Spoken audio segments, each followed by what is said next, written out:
All right, guys, welcome back. 1776 or bust. Probably don't need these headphones in, but this is the first recording that I'm doing on this new stuff that I got. So I want to make sure that it sounds right. So if I'm wearing these, it isn't because I'm listening to, secret information being pumped into my ears or cool music. I'm really just listening to my own obnoxious voice, actually.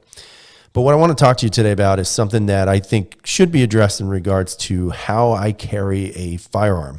Last week I talked about this being probably my favorite firearm that I've carried in a while. It has become my absolute carry partner with pretty much no reservations. Great firearm. It's the Shadow Systems MR920. I think everybody pretty much knows that. Hopefully you watched that video. If not, check it out. But today I'm going to talk about holsters. And I've done holster months now for probably the past 3 years. I'm not doing any this year. I just kind of wasn't prepared to do it, to be honest with you.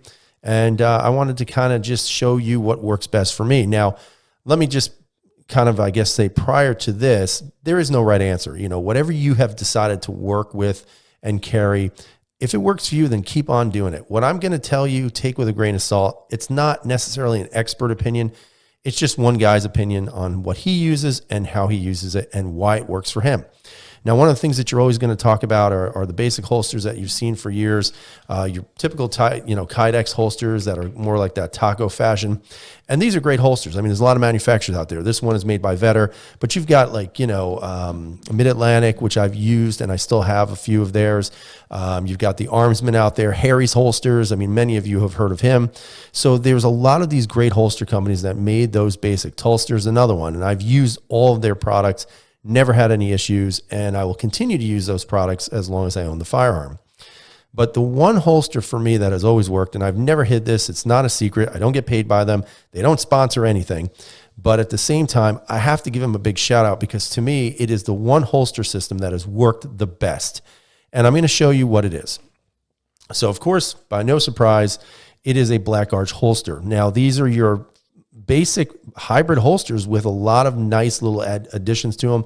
And they just look really great. I mean, first off, nobody really cares how this looks because this should be down your pants. If somebody's seeing it, maybe your pants are a little too low.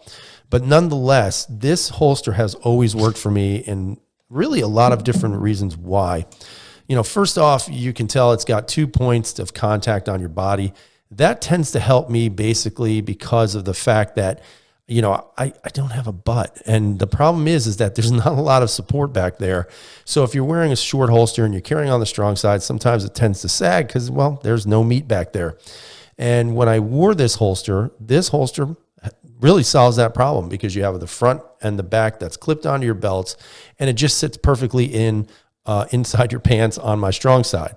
Now, don't get me wrong. There are people out there who only carry appendix. They feel like that's the best way to carry. And if that's you, then God bless. I wish you nothing but the best. I've carried appendix a couple of times, not really happy with it. I don't feel very comfortable carrying that way, and it doesn't feel comfortable physically. So for me, I always carry on that strong side.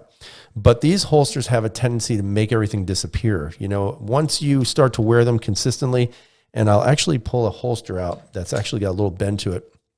I had these out on the table, so the gun's kind of crushed them a little bit.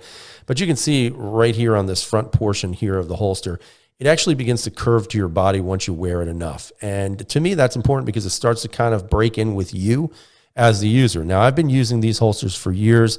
I have never had any issues. I've read some horror stories from people saying, well, this happened and that happened. And, I can't explain that. I know that I have a table filled with them, and each one of these holsters have served their purposes, and they've served it well.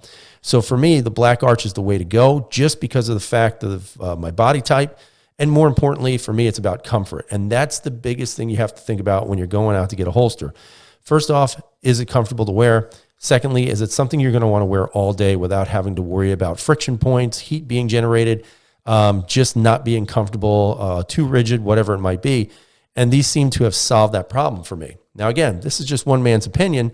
You may have an entirely different opinion on this, and that's where you come in. So down below, after you've watched this video, hopefully you've watched the whole video, and after you've left a thumbs up, because apparently that works to get more popularity on these videos, which I would appreciate. If you can give me that thumbs up and then leave some comments down below as to what holster works for you, why? Why does it work for you? Is it Harry's holster? Because I know a lot of you guys who follow me, you know Harry. Is it Mid-Atlantic? Is it a Vetter? What are these holsters that you're wearing? Is it an all leather holster? Why does it work for you? What is the name of the brand of it?